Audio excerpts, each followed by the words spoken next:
If you're not running Facebook retargeting ads, you are missing the easiest, highest ROI ads you can ever run. My name is Steve Merrill, and I've spent over $5 million on Meta ads. In this video, I'm going to show you what Facebook retargeting ads are, the strategy you need to make sure it's done right, and the number one mistake that Shopify stores make when setting up Meta retargeting ads. I first learned about retargeting 20 years ago, and when I did, it completely changed my entire understanding of how to market to people. At the core of this is the idea that not all shoppers are created equal. So the number one takeaway I had when I learned this is that all of the ads that I was running, all of the marketing that I was doing, everything had the same message to everybody. And that was a huge mistake. And the entire concept of remarketing goes back to what I call the remarketing matrix, which is what we will get into now. And if you want a copy of this graphic, I'll drop a link for you in the description so you can get it. So there's two main factors that go into retargeting.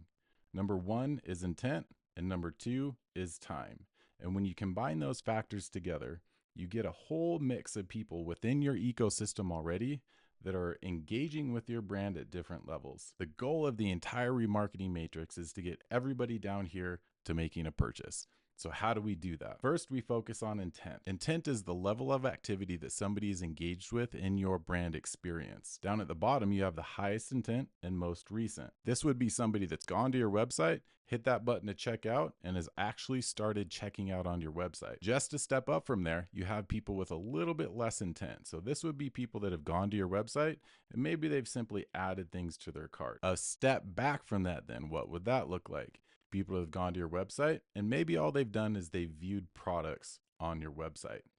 Now you can see here that if they haven't been to your website and actually engaged in a shopping intent behavior, they're not on this group. The second variable in remarketing is time. How long has it been since this person did that activity? The further away we get from the moment that person showed that behavior, the less valuable they are to your brand because they're less likely to purchase from you. So this first group here, let's say this is people that have just done this in the last 3 days. The second group, let's say this is people that have done it in the last 10 days. And the last group, let's move that out to 30 days. So you can see here, this highest value group in our example would people that have been to your website, initiated a checkout in the last 3 days. On the opposite end of it, you would have people that have only viewed a product, but it's been 30 days.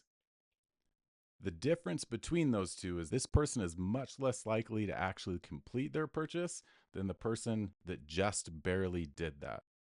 So it's more likely that that person's going to purchase. Now, wouldn't it make sense that we do a couple things with this entire targeting matrix?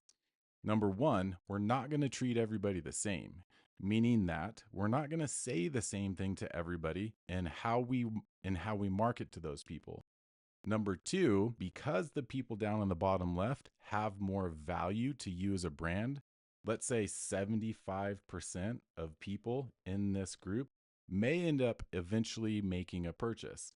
Whereas on the top right here, we may say only 5% of people may end up making a purchase. And you can dig in all these numbers to see what they're like for your brand, but this is generally speaking what you would see.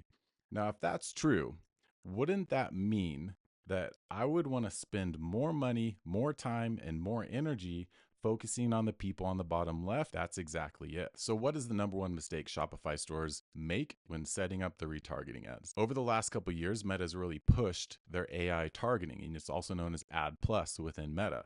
And here's the way that that works.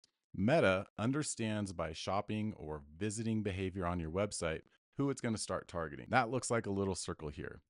Then what it does is it says, you know what, let me go find more people like that. And that would be the next group out. And more, the further you get away from the middle of the target there, the less like that person is in the middle who's actually bought from you. So when you set up an Ad Plus campaign, what does Meta actually do? It starts by targeting just those people in the very middle. And as it finds people like that, it moves further and further away. Now, the way Meta works, they make money by you spending money on ads. So they're not going to stop you from spending as much money as possible. So let's say you start with a budget of just $100 or $200 a day. If you immediately say, I'm going to scale that and then spend $1,000 a day, just like that, it doesn't have enough data to be able to say, I know how to effectively spend that money on the people that are just going to buy. So it starts going outward in the circle to find more people, whether or not they're similar to the exact person that bought from you. So when you're setting up retargeting, focus on just those people in the middle so you can do two very specific things. Number one, you're going to modify your budgets to the people which you are showing these ads to. And number two, we're going to set up our messaging, both what we show in the ad and what we say in the copy, to increase the chances that person's going to come back and buy. So if you're just using an ad plus campaign for everything, that can be great if you're just starting out, but everybody should be segmenting their retargeting campaign by doing it this way. The first thing you're going to do is set up a campaign just to target those people that are in the center of your bullseye, the people that have the most intent, and it's been the most recent since they showed that high intent. So how do we actually set this up? So once you go into Meta, you're going to set up one campaign for retargeting, and you're going to use an ad plus catalog campaign in the campaign settings. And then when you do that, you're going to create two ad sets. The first one is going to be people that have added to cart or viewed a product in the last 7 days. In that campaign, once you create the ads, you're simply going to create a carousel ad of product images from your website. In the copy on that ad, it's going to sound a lot like, hey, did you forget? Come back and complete your purchase. Sometimes people need just a simple reminder that they forgot that they were shopping on your website, and they would say, oh yeah, I'm going to go back and complete that purchase. You think about it, people get busy. Somebody's sitting on the toilet and they're scrolling their phone. They're sitting in the line to pick up their kids, and their kids come out and now they have to put down their phone and drive. A lot of times people just need a simple reminder to come back and finish their purchase. I've done that 100 times. The second ad set that you're going to create is an extension of that first ad set. It's just going to be people that have added to cart or viewed a product on your website in the last 7 to 30 days. And in that first ad set, the products that you're going to show people are the ones that they actually viewed on your website. So if they went to your website and viewed Bob's hair cream for men, 7 ounces, you're going to show that same exact product in your ad. In the second ad set, you're going to show similar products. So if you think about it logistically, somebody's been on your website, they were shopping, and you've been showing them ads with the same exact stuff that they were looking at on your website. If they haven't bought to this point and you've gotten that ad in front of them, it's likely that there's some other reason why they haven't bought. Maybe it's price. Maybe it's not the product they were looking for. Maybe they're shopping around still and they're trying to make a decision. If you've shown them that product that they've already looked at on your website and they haven't bought it, it's now time to transition and giving them a different offer. So we're showing them similar products to the things that they were looking at on your website to get a little bit more exposure. Now, what do my budgets look like in these ad sets? The great news here, you don't have to spend a lot. For most brands, the audience is going to be so small that you don't need to spend a lot of money. In this first ad set, you really only need to spend $3 to $5 a day. In the second ad set, it's going to be a little bit more because of the time. There's going to be a few more people in that group. So you'll spend anywhere from $10 to $15 a day with that group. And then you let your ads run.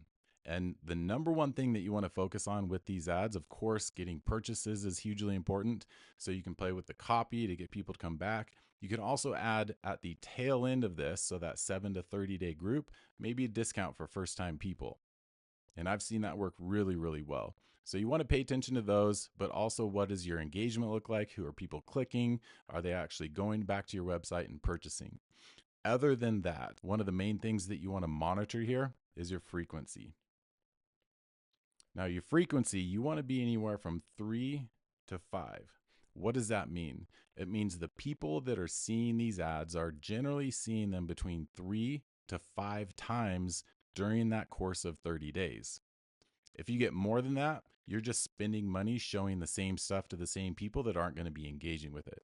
Any less than that, then people aren't seeing enough to get the reminders they need to come back and buy. So that's it. You've got the entire Facebook ads retargeting strategy that I use to sell over $60 million online. So make sure to hit that like and subscribe button below. And if you want my team to build this out for you, just hit that link in the description to book a call with me.